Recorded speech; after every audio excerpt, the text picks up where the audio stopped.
Estamos hablando entonces de este pensamiento semilla, movimiento, y hemos dicho en muchas ocasiones que la vida es eso, la vida es movimiento.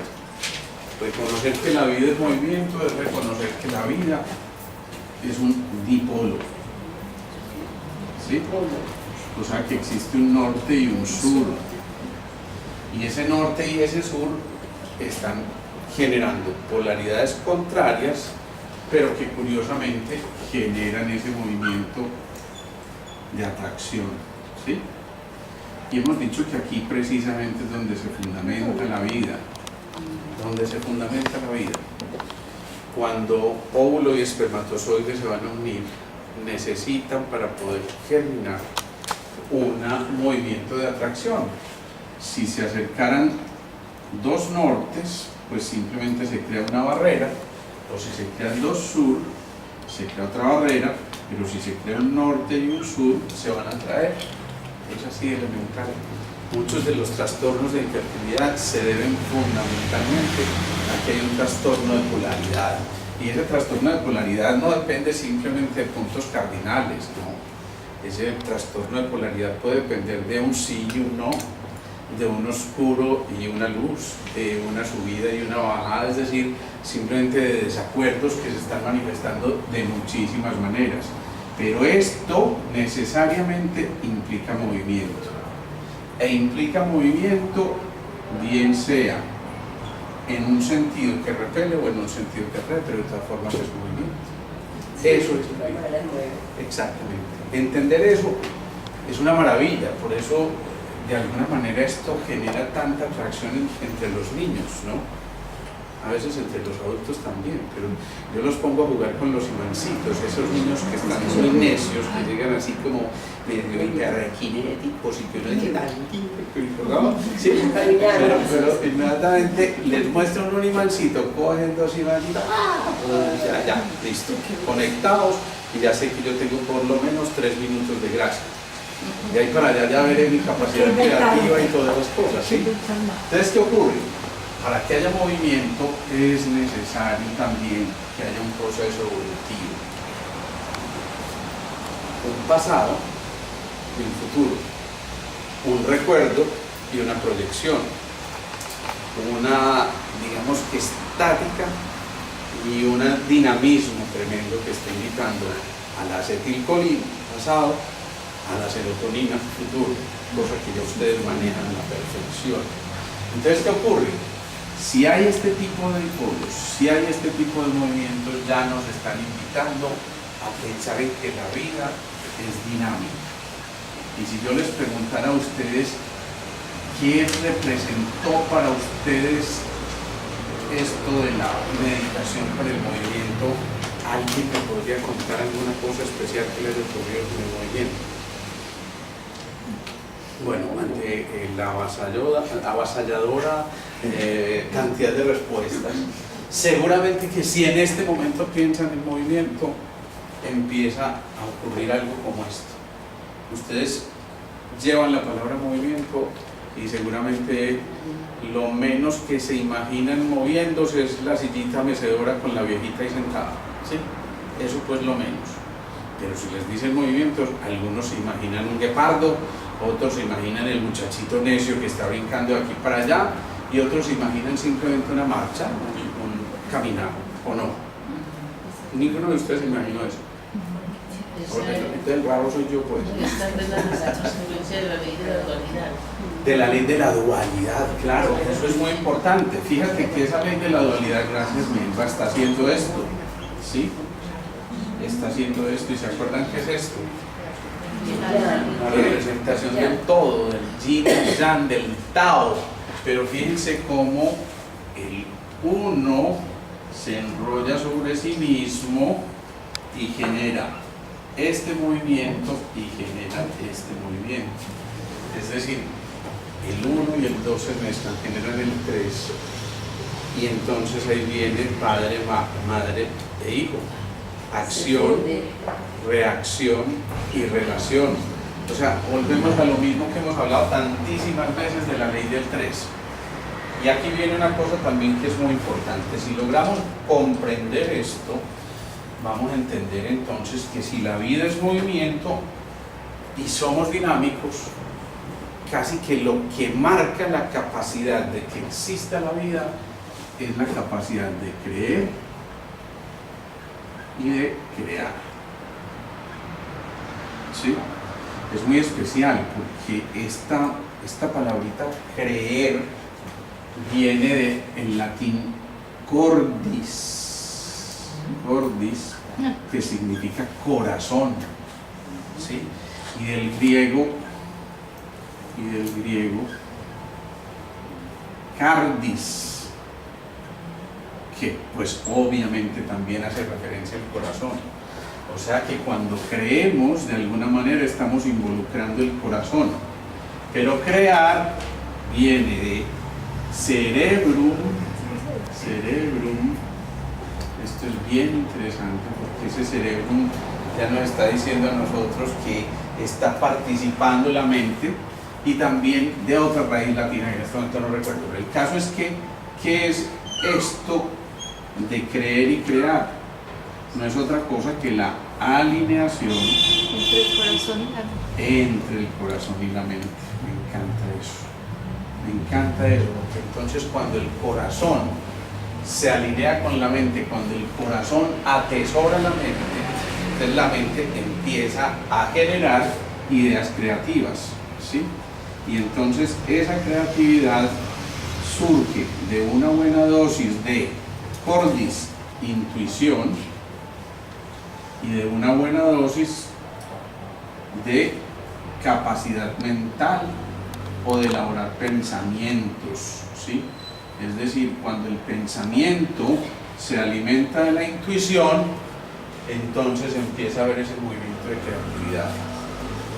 Si la vida es dinamismo, si la vida es creatividad, empezamos a comprender entonces que aquí nos la estamos jugando toda en esta conexión, en esa conexión cerebro-mente, cerebro-corazón.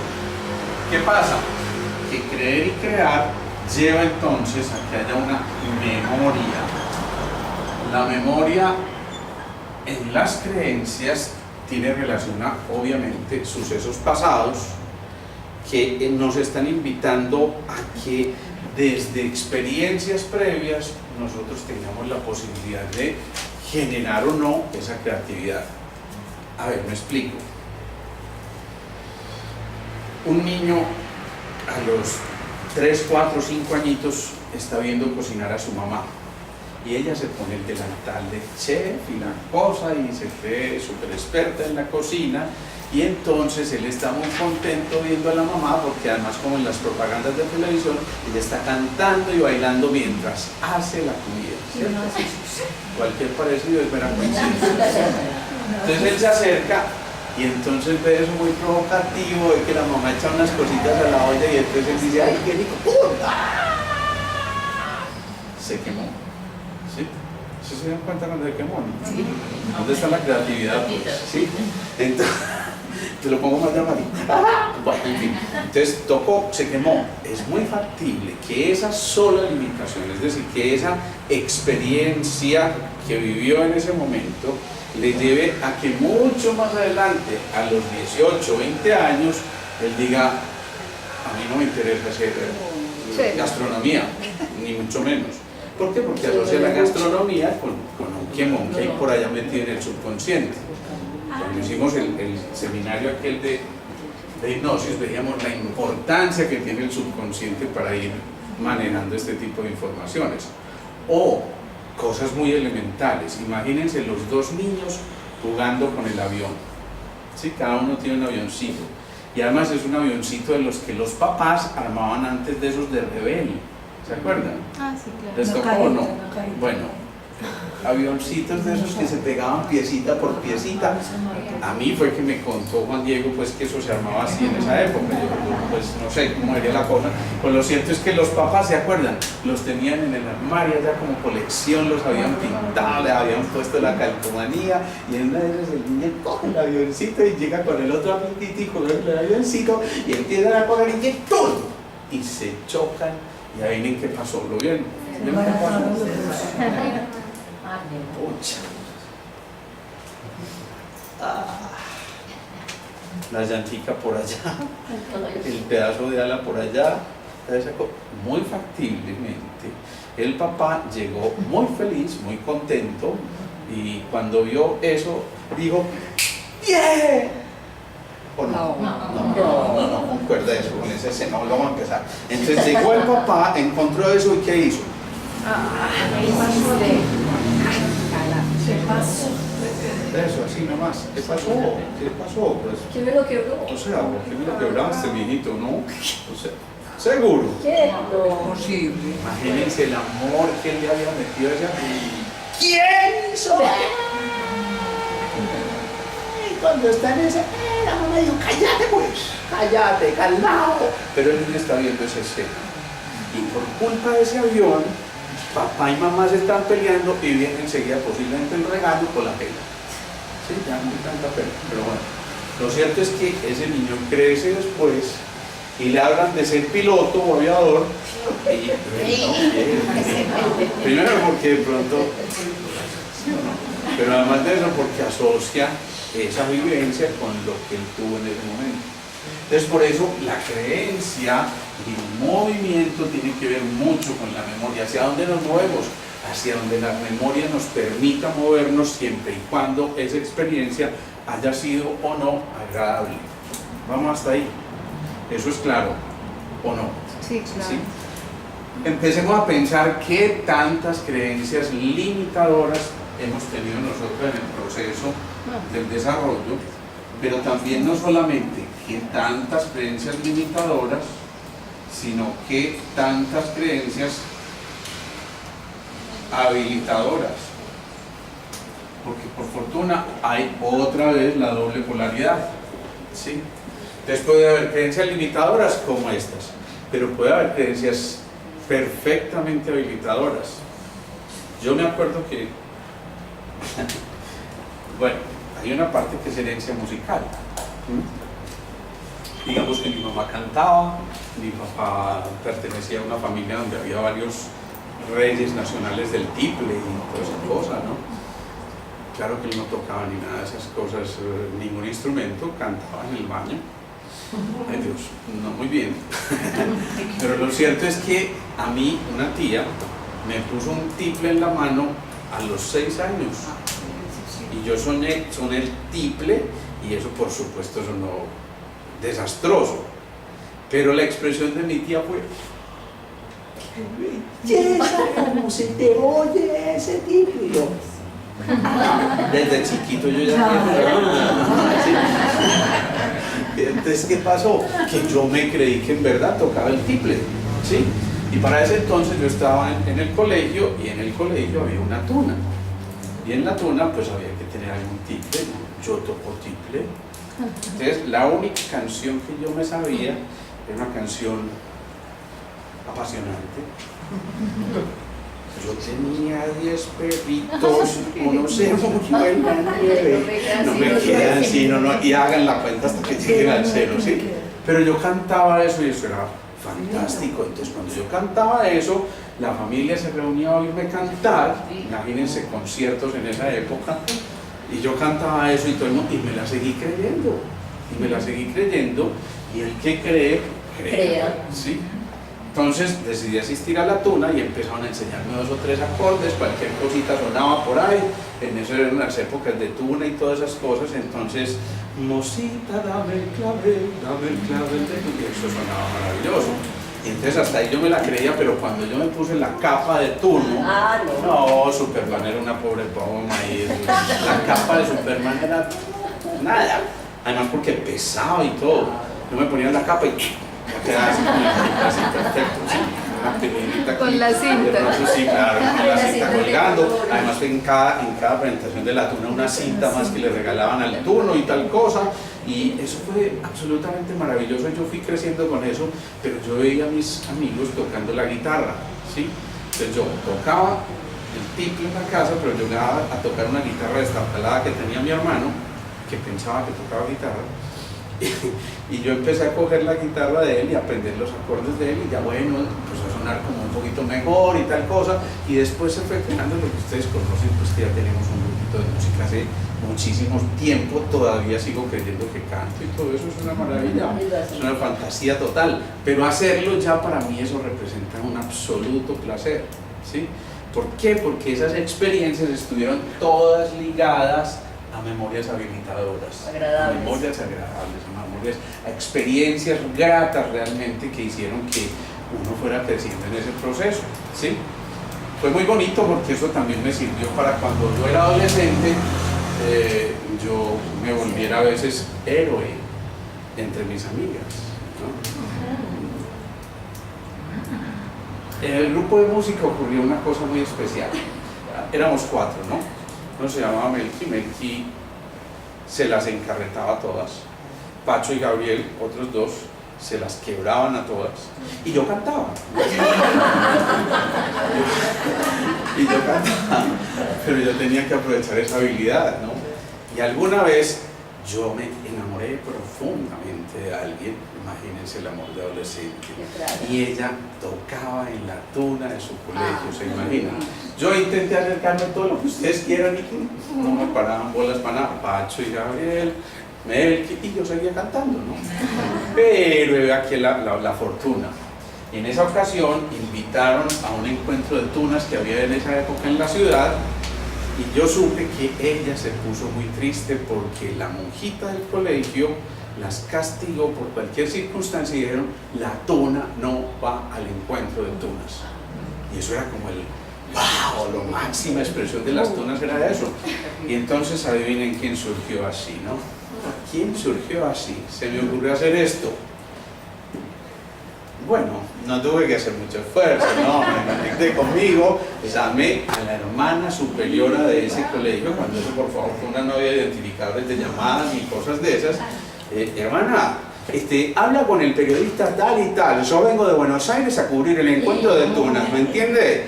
Pero es que me han dicho que la tuna de usted no va a participar y la verdad es que nos han dicho que es una de las mejores tunas y yo necesito llevar un buen reporte.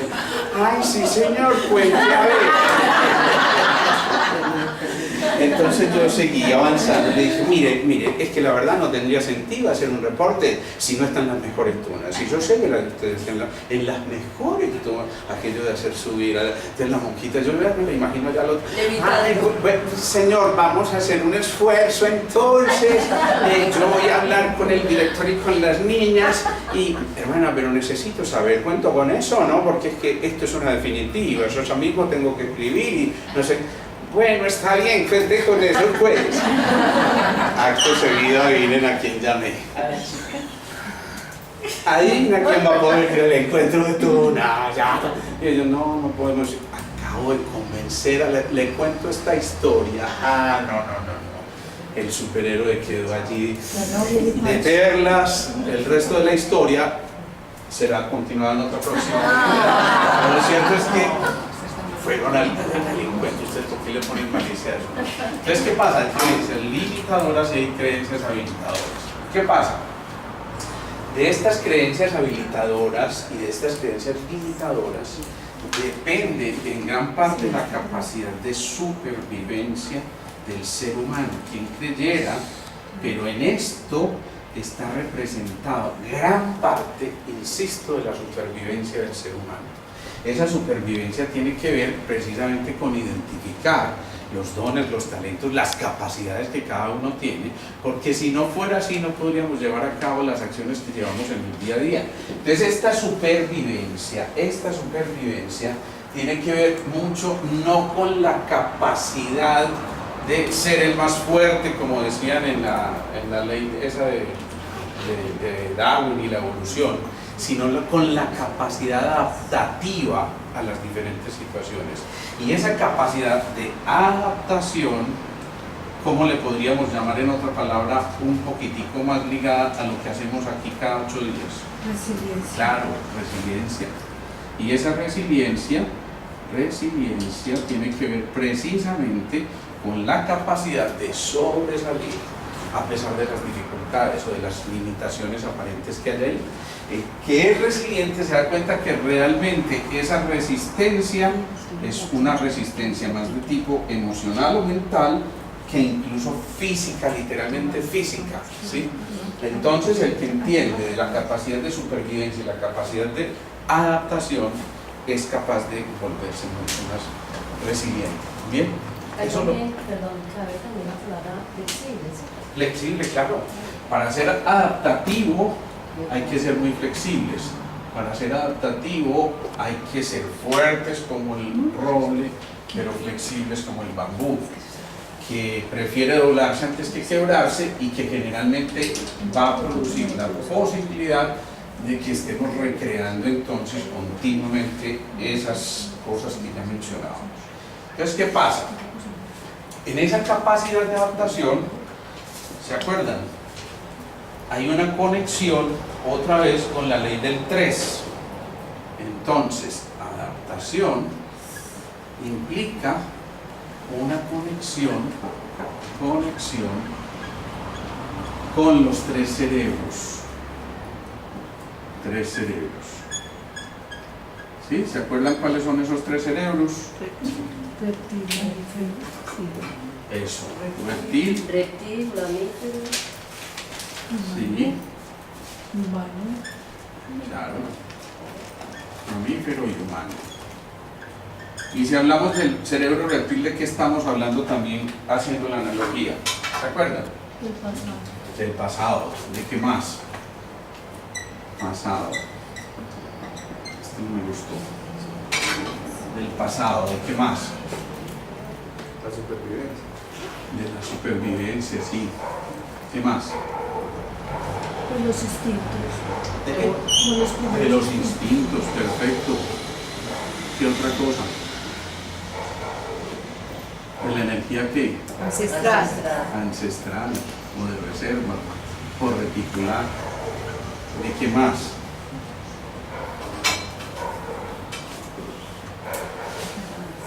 De una cosa que se llama la acetilcolina. En fin, miren todo lo que estamos tocando aquí cuando hablamos del cerebro reptil. Y si estamos hablando del cerebro mamífero, estamos hablando de qué tipo de energía. Magnética. ¿Qué más estaremos hablando en términos de tiempo? Presente. En términos de neurotransmisores. Eso, dopamina.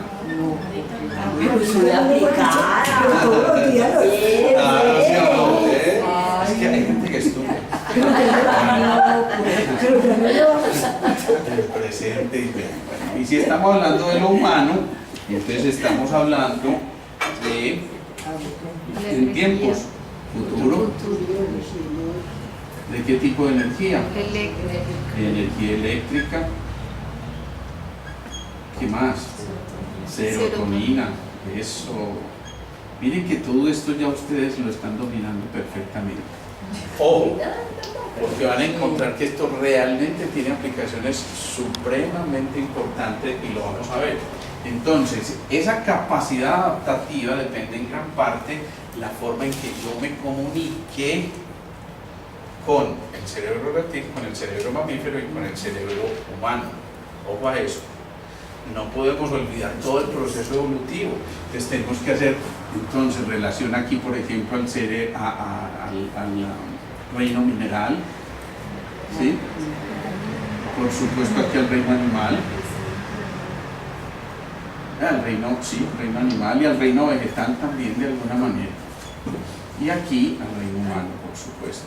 ¿Sí? Miren cómo todo esto lo vamos hilando. Entonces, si hay esa capacidad de relacionarse con los tres cerebros, yo lo primero que le tengo que decir a esos tres cerebros en este movimiento que estoy dando de supervivencia y de vida es ¿qué quiero ser? Y no solamente qué quiero ser, sino qué quiero hacer. ¿Sí? Entonces imagínense ustedes como cuando uno se reúne con los tres cerebros, ¿no? Qué belleza. Hola, tengo cerebro eléctrico, bien o no cerebro magnético, me encanta verlo cerebro reptil. Saludo cordial, ¿sí o no? Entonces ellos se quedan mirándolo. El cerebro, ¿por qué te ríes, Mel? El cerebro reptil le dice, ¿y usted qué ha hecho? ¿sí o no? ¿Qué ha hecho pasado? El cerebro mamífero o el cerebro Presente. del presente le dice, Estás ¿qué te aquí. trae por aquí? ¿Qué ¿Qué te trae por aquí? Y el cerebro humano le dice, a ver, ¿qué es lo que quieres hacer? ¿Cómo te proyectas? ¿Sí? ¿Vieron esa discusión tan emocionante? Es que es emocionante. Imagínense los cerebros allá, no, sobre todo ¿qué es lo que quieres hacer? Ese cerebro está, bueno, deciden pues qué es lo que quieres hacer. Le contesta, no, mira, yo estaba pensando que pues, o sea, yo he tenido muchas habilidades cerebro pasado y por eso es que estoy aquí para que ustedes me ayuden a aclarar a ver cómo me puedo proyectar. Ese es el juego, continuamente estamos haciendo ese tipo de movimientos tan elementales. Esto suena tremendamente sencillo, pero es lo que ocurre en el día a día, con todo. Y mírenlo en todas las cosas que se nos vayan en el día a día. En las limitaciones del día a día, alguien tiene una adicción, a ver, miremos al pasado, ¿qué pasó? ¿Dónde faltó, digamos, ese afecto suficiente para poderse aferrar y anclar en ese pasado y decir, aquí estoy yo con mi voluntad y mi poder, para que ahora en el presente yo sepa perfectamente qué es lo que quiero y entonces me proyecto con dinamismo y fortaleza, con poder y voluntad para saber qué hago? Menciónenme cualquier otra cosa. Un trabajo, yo quiero desempeñarme en ese trabajo, pero antes de desempeñarme en ese trabajo yo tuve que haberme preparado, conocimiento previo, y eso significa experiencias previas, cerebro reptil. Vengo en este momento porque acabo de terminar mi PhD en lo que fuera, tal cosa, me siento capaz, Ahora. corazón, cuarto centro, presente, dopamina, energía magnética, capacitado para realizar este trabajo, y pienso que sería la persona que ustedes deberían elegir para... ¿sí? Ese dirían es futuro, exactamente. ¿Sí? En eso nos estamos moviendo continuamente, en un contacto entre nuestro cerebro reptil, que a veces despreciamos porque generalmente asociamos cerebro reptil como a una cosa involutiva y casi que a una culebrita o un cocodrilo por allá reptando, y es que en realidad todavía reptamos, ¿sí? Y todavía nos arrastramos y todavía con humildad tenemos que decir, valió la pena la experiencia de estos yo no sé cuántos miles de años atrás, donde el ser humano fue desarrollándose a partir de esa celulita única, primordial, que fue desarrollando la pluricelularidad y todo lo demás que ya conocemos en el proceso evolutivo. Pero todo eso está inscrito en esos archivos acásicos que algunos lo llaman, que no son otra cosa que esa caja, esa memoria tan especial que estamos guardando continuamente. Entonces, cuando ya definimos esto, no, yo quiero ser tal cosa y me gustaría hacer esto para esto, entonces los tres cerebros se juntan, ¿sí? Así como en el factor, ¿qué será ese? ¿Cuál era? Los jurados se juntan al final y dice, vamos a deliberar. Entonces llegan los tres, se juntan, que vamos a ver este muchacho, y a María, él está preparado, y mientras tanto él ya está hablando con Cristina, yo no sé qué va a pasar, ora por mí, yo no sé, yo le voy a pedir al Espíritu Santo que me ilumine, y el Espíritu Santo me iluminó, marica, ¿no? Entonces en ese momento él llega y encuentra los tres cerebros reunidos y le dice, ¿sabe qué? Si usted pretende hacer eso, la conclusión nuestra, cerebro reptil, mamífero y humano, es trabaje. Ah, pero ¿cómo así? Pues ustedes nos van a ayudar. Sí, señor.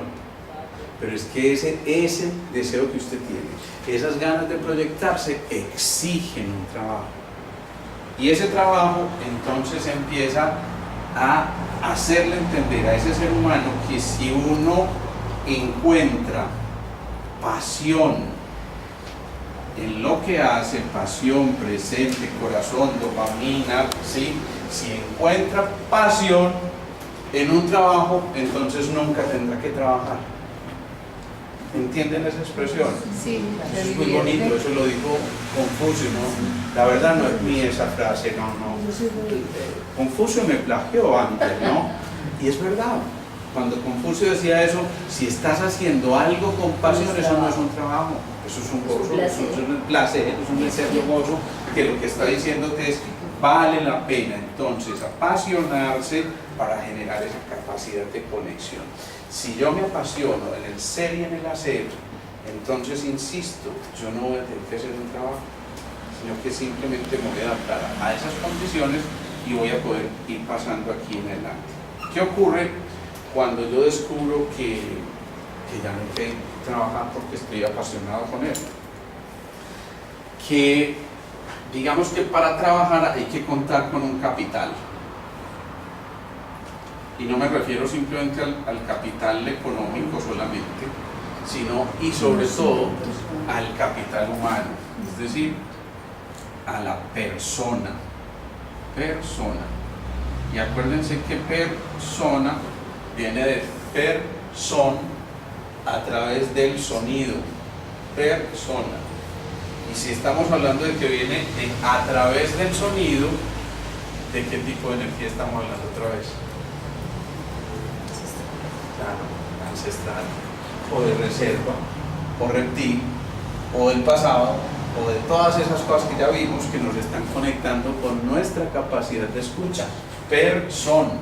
Si logramos volver a contactar con la persona que somos, estamos conectando con el sonido primordial que somos, y entonces cada uno identifica que vino a dar su propia nota.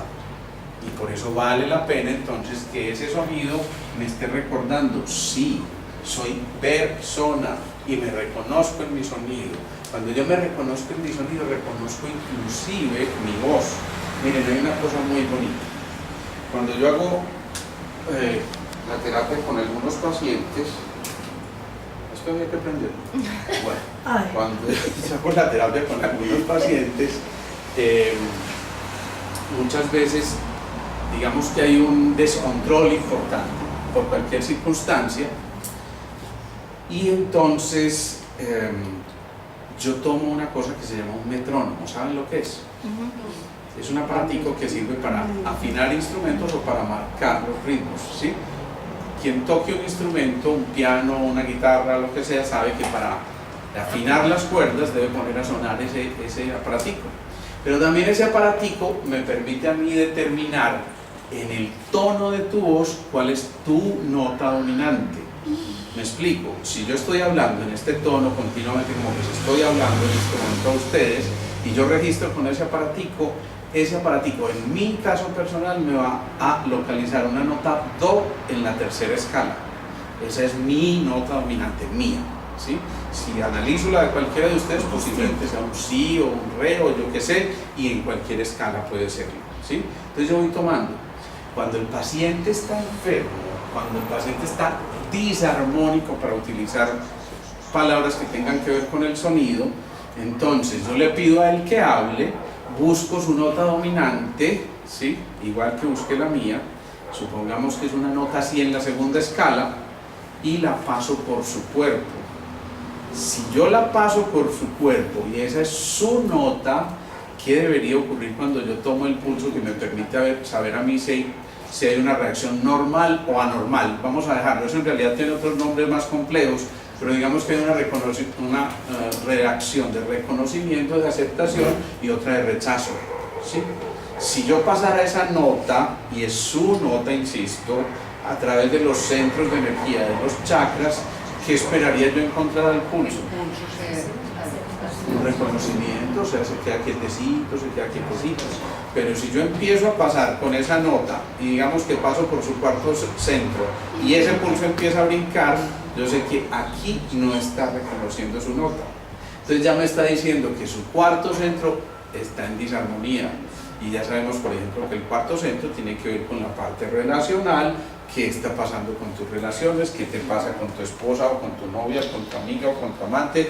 O simplemente qué te está pasando en la empresa con tus compañeros, o qué te está pasando en la relación con tus padres. Algo relacional está afectando. Si yo lo toco y entonces no la reconoce aquí, ¿qué cabría preguntarme? ¿Ah? La comunicación, pues, o que le choca, que no lo expresa, que se está guardando. ¿Qué se está guardando? ¿Qué nudo está haciendo ahí en la garganta? ¿Qué más? ¿Dónde está su creatividad psíquica? ¿Qué más? ¿Estás viviendo en este momento alguna tristeza profunda? ¿Por qué hablo de la tristeza? Porque el quinto centro es pulmón. Acuérdense, y el pulmón maneja la tristeza. Entonces miren todas las cosas que nos puede decir simplemente una nota musical. Entonces insisto, hay un capital humano, hay un capital de persona que nos permite a nosotros saber hacia dónde irnos.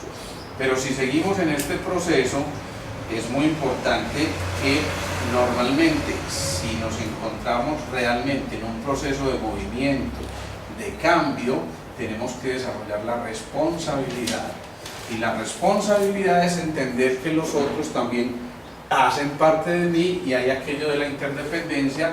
Y si esto hace parte de la interdependencia, necesariamente hace parte de lo interrelacional. Y si es lo interrelacional, ¿con qué energía está relacionada? Magnética. Claro, magnética. ¿Sí? Y con todo lo que ustedes ven allí.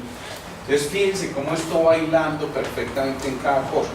Y hasta aquí, ojo, va a haber personas responsables. Pero digamos que todo es fácil. No, ¿cierto? ¿Y de qué depende que sea fácil o no? ¿Ustedes qué se les ocurre así por encimita? De la actitud que uno tenga. De la actitud, o sea, en gran parte del enfoque que yo tenga en las cosas, de mi punto de vista, energía eléctrica, ¿sí? Visión, aquí tacto y gusto, olfato y gusto, olfato y gusto, ¿y aquí qué? Oído. Audición, perfecto. Entonces, ¿qué ocurre? Que estoy hablando de la visión. Entonces, depende del enfoque, ahí ya estoy tocando la energía eléctrica. Y ahí tenemos los tres tipos de energía otra vez tocados: eléctrica, magnética y reticular. Entonces, para que esto sea fácil o no, por fortuna, nos dotaron de dones y talentos. Y estos dones y talentos hicieron que yo me moviera un poco más o menos de acuerdo a la capacitación que tenga, es decir, a esos dones que están presentes en mí para poder generar ese movimiento. Por supuesto, a mayor cantidad de talentos y de dones, pues yo voy a enfocarme más fácilmente en mi pretensión y voy a definir mucho más claramente y seguramente me voy a proyectar mucho más rápidamente. Pero si eso no ocurre, entonces ¿qué pasa? Que es factible que eso no sea suficiente y que de pronto yo me enfoque, pero simplemente lo que tengo o mi dotación no es suficiente para poder hacer lo que yo pretendo llevar. Entonces necesitamos que haya una especie de caída. ¿Y esa caída cómo se llama?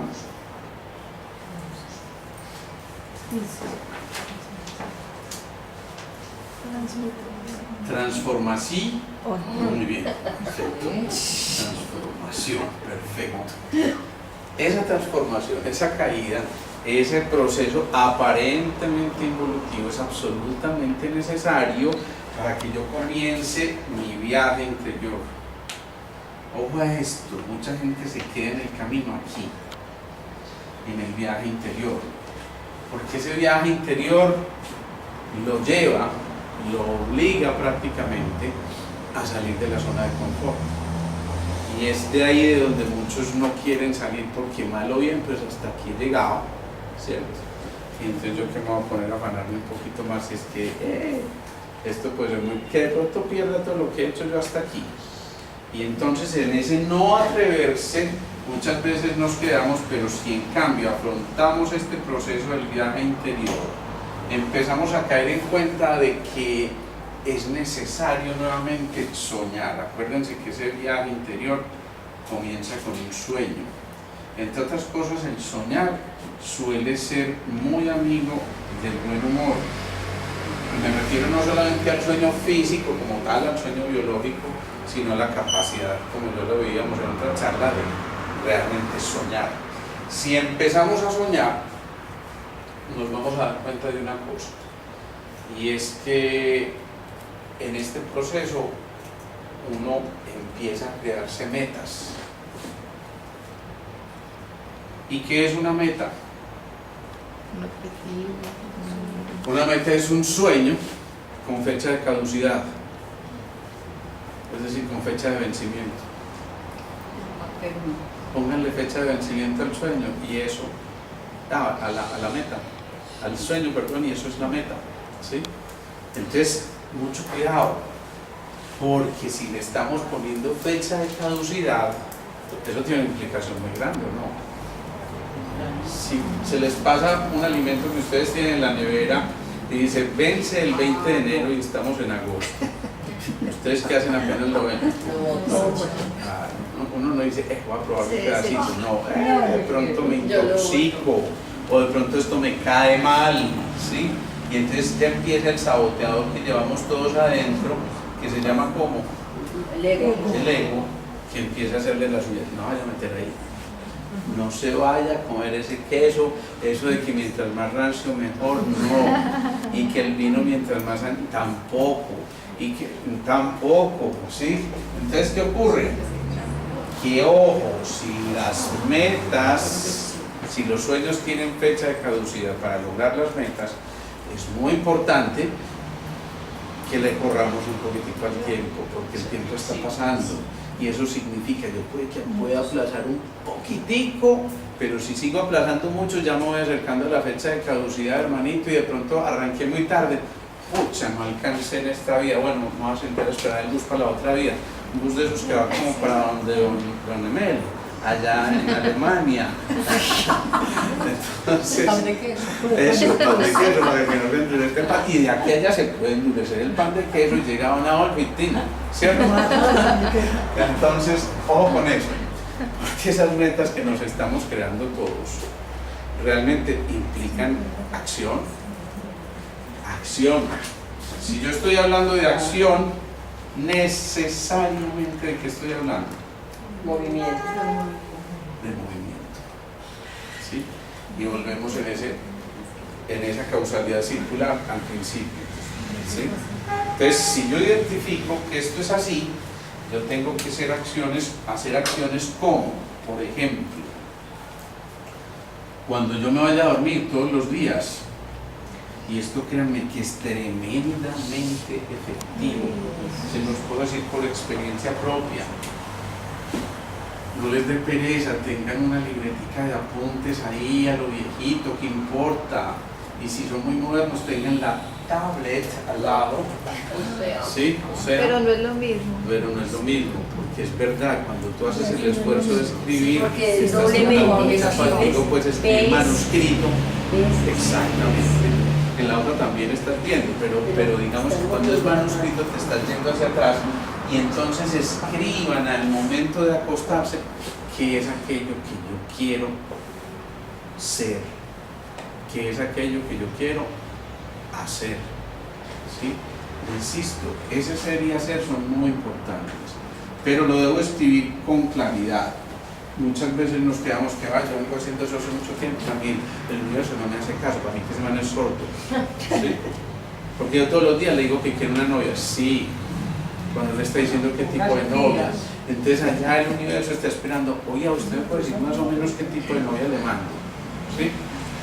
Pero como ellos hablan en un lenguaje mucho más elevado, se demora en llegar aquí al planeta Tierra, y entonces todavía siguen esperando que les digamos clara y definidamente cuál es ese propósito, cuál es ese mapa de navegación que nosotros estamos buscando para hacer y hacer. Entonces definir, insisto, las coordenadas precisas para tener en efecto el mapa de navegación adecuado y no quedarse ahí en el limbo. Porque entonces, ¿cómo nos quedamos de que esto no está dando resultado? Pues claro que no puede dar resultado, porque estamos partiendo de premisas falsas o por lo menos muy endebles que necesitan firmeza, anclaje, y eso es otra vez energía ancestral, energía de reserva, para conectarse con lo que somos presente y podernos proyectar al futuro. ¿Sí? ¿Qué pasa cuando nosotros escribimos cosas como estas? Que surgen cosas como el qué, quién, cómo, cuándo, dónde, qué y para qué. ¿Sí? Y eso es una cosa muy rara. Esto es una cosa muy rara. De verdad que, en serio, la ciencia, yo creo que esto no lo ha podido dilucidar. Cuando uno se empieza a hacer preguntas como estas, es como si estuviera invocando al mismo demonio del ego. ¿Qué quiero? Y vos, ¿para qué te preguntas eso? Viví la vida y punto. El ego está diciendo ahí el saboteador. Viví la vida y punto. ¿Quién? ¿A vos qué te importa quién? Lo importante es que eso se dé. ¿Y qué? No, y el ego está ahí maltratando. ¿Cómo? Y vas a desperdiciar tu vida pensando cómo vas a hacer y ese ego sigue en ese diálogo continuo saboteando. El ego siempre es el saboteador y siempre te va a poner zancadillas. Pero cuando ya hay una definición total, una decisión, acuérdense de decisión de cadere, cambio, cortar, eso significa que empezamos ya. Esto no se puede aplazar, esto es ya. ¿Sí? Hagan ese ensayo, no aplacen, por lo menos hagan el ensayo de hacerlo un día. Ni siquiera les estoy diciendo pónganse una meta para 100 años, no. Pónganse la meta de que hoy, por lo menos en el día de hoy, no aplazo nada de lo que tenga hoy presente. Y créanme que inmediatamente esto empieza a cambiar por completo su entorno. Si ustedes van a la alcoba de ustedes, no de ustedes, porque yo sé que todos ustedes son súper organizados, pero imagínense una alcoba de cualquiera, ¿sí? De cualquiera distinto a ustedes. Y ustedes llegan al nochero, hay 200 papeles ahí puestos, la cuenta que pagaron, esto que los tengo que guardar para la declaración de renta, el tiquete que me dieron, la garantía que no guardé, y esto todos los días va creciendo, ¿sí? Y por ejemplo en ese momento suena el celular y uno dice, no, yo más bien contesto, después arreglo eso, más o menos eso ocurre. Y uno todos los días está, ya sí tengo que empezar, y empieza la novela. El Gallito Ramírez. No. Milagros tampoco. La reina del flow. La reina del flow. La reina del flow, bien. La reina del flow. Qué barbaridad. Y la otra, el supercapo y todos los demás. ¿Sí? Empezó a. Pongamos la atención aquí, porque mañana hago esto. Este desorden es una cosa muy extraña porque se empieza a multiplicar como un demonio. Es en serio, créanme. Ustedes van después al closet donde está la ropa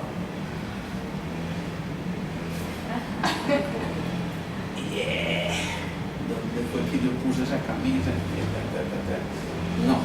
No la encuentran, una cosa muy rara, no la encuentran.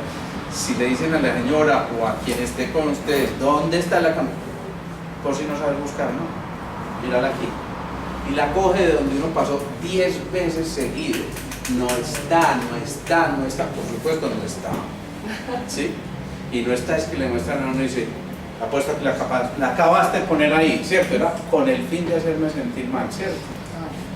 Nunca les ha pasado. Pero esto, insisto, se extendió aquí y aquí. ¿Por qué se miran ahí? Se extendió aquí y aquí. Y si lo van a extender a su trabajo o a su oficina, van a encontrar que tienen un cartapacho de cosas así, o una cantidad de correos por responder, o una... No aplacen, insisto, por un solo día. Pónganse en ese plan, yo les propongo, siquiera este fin de semana, escojan un día del fin de semana.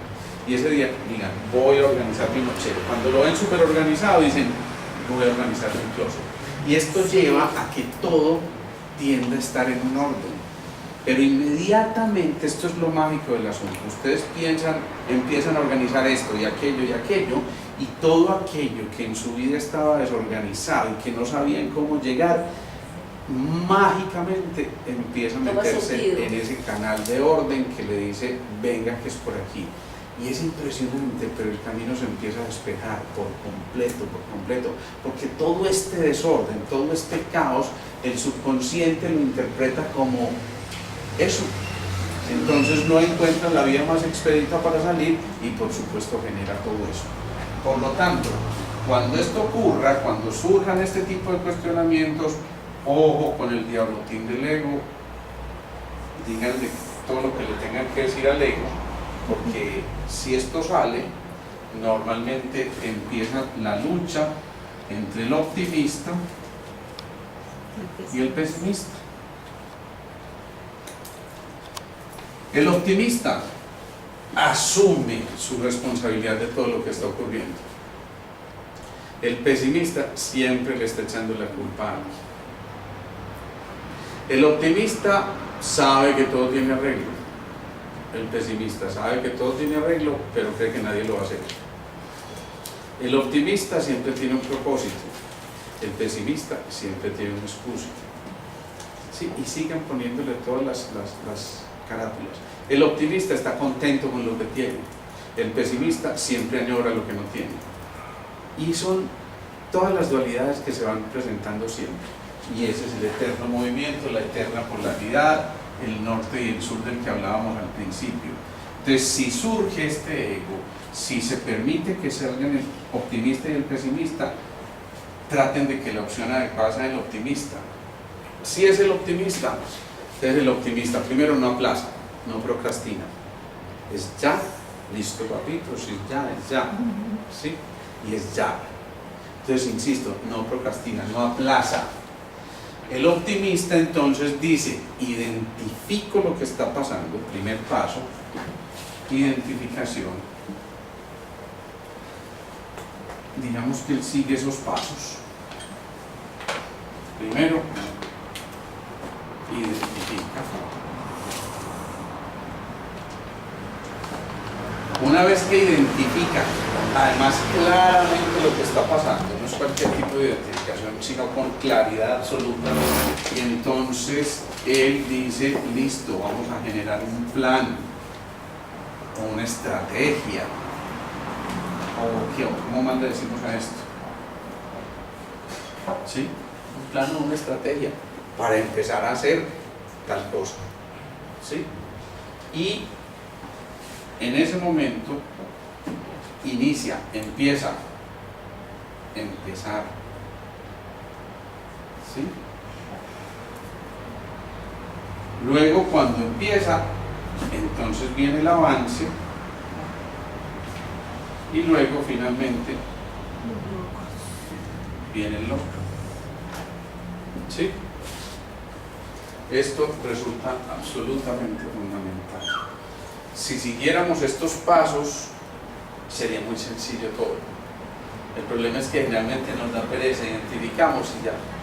Hasta ahí llegamos. Ya Dios proveerá, ¿cierto? Y en ese Dios proveerá nos quedamos. Lo que pasa es que Dios últimamente les mandó a decir que está un poquito ocupado, que lo excusen, pero que es que tiene mucha cosita que hacer últimamente, porque pues con lo de la Feria de las Flores siempre está embolatadita. Entonces, ojo con eso, ¿sí? Esto es fundamental, insisto. Si logramos llegar a este punto, ya hemos dado un gran paso en aquello de la creatividad y de la capacidad de creer. Y si logramos hacer esas dos cosas, estamos empezando realmente el movimiento interior, que es el que nos está diciendo vale la pena generar esa diferencia de potencial para que la vida vuelva a ser dinámica, para que la vida vuelva a ser absolutamente encantadora, para que la vida le vuelva a decir a uno vale la pena vivirla y gozarla, para que empecemos otra vez a secretar dopamina y serotonina, moléculas de la pasión y la felicidad respectivamente, y que esto nos permita a nosotros identificarnos como parte integral de una única unidad. Cuando ya reconocemos eso, nos damos cuenta de que ese primer portal del alma, la responsabilidad, no en vano, es el primer portal del alma. ¿Por qué? Porque es que de cada uno de nosotros depende cómo diseñe este movimiento. Yo me puedo mover hacia atrás, ¿sí? ¿Cómo era que se llama esa película? Forrest Gump, algo así, ¿no era?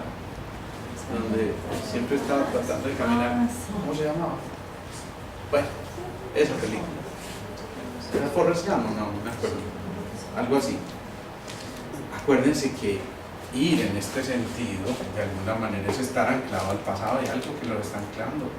Y yo me puedo anclar a un recuerdo, a una emoción, a cualquier cosa que haya experimentado y quedarme allí patinando y patinando y patinando, pero por supuesto ese pasado atrae y pesa como la capa ¿sí?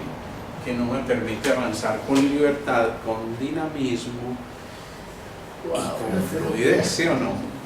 ¿Sí? ¿Se acuerdan de Lee Meyers? El hombre de los 6 millones de dólares. Su vida está en peligro, lo reconstruiremos, poseemos la tecnología, todo eso lo decían y uno empezaba realmente a proyectarse. Entonces, lección.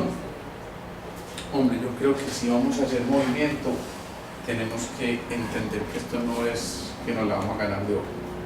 Pues hay que trabajar, hay que moverse. Por eso la discusión de los 3 cerebros terminó en eso, trabaje. ¿Sí? Esa es la conclusión, a pesar de que sean cerebros muy avanzados como el humano. Dice no, hermanito, trabaje, de sobra, de tiempo. Y si empieza a trabajar, sin duda las cosas se van a empezar a dar. Preguntas, dudas, inquietudes, aportes.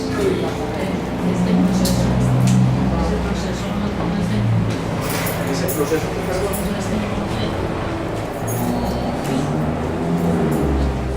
sí, este proceso aún está incompleto. Sí, por eso vamos a seguir trabajando en eso en próximas entregas en este mismo canal y a la misma hora. Pero es cierto, claro, por supuesto, esto es apenas un esbozo de lo que viene, de conectarnos con eso que tenemos que conectarnos para poder hacer ese plan, todo esto que estamos mencionando. ¿Sí? Pero si lo dices por algo particular,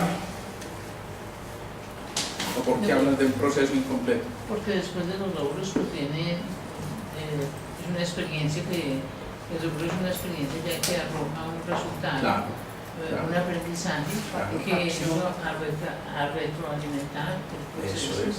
Y cuando retroalimentas el proceso, normalmente empiezas a involucrar al otro y al otro y al otro, y entonces empiezas a formar una masa crítica. Y esa masa crítica es casi que una condición sine qua non. La humanidad no puede evolucionar. Por eso todavía estamos anclados ahí, por eso todavía nos da tanta dificultad pasar del tercero al cuarto, por eso la pequeña discusión de la personalidad y el ego, porque estamos todavía aquí resistiéndonos al paso de ese diafragma que nos invita a trascender y poder pasar a ese reino humano para después conquistar el reino de las almas. Estamos ahí friccionando todavía. Algunos se han avanzado un poco más, ¿no? Fíjate. No me mires, sí, pero es cierto, es un proceso en el que estamos ahí y tenemos que decirlo humildemente como humanidad.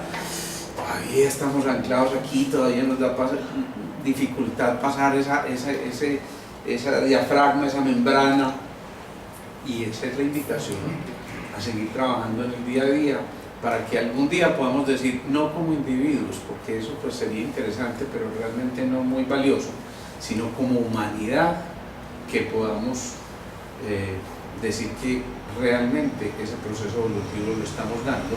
Y por eso Facundo Cabral decía que haya una sola religión, la del amor, y esa del amor, fíjense, que es la conquista del cuarto centro, es el trascender ese diafragma, para ahí sí proyectarnos a lo que sí. Pero todavía estamos ahí. ¿Listo? Bueno, vamos a terminar haciendo la misma.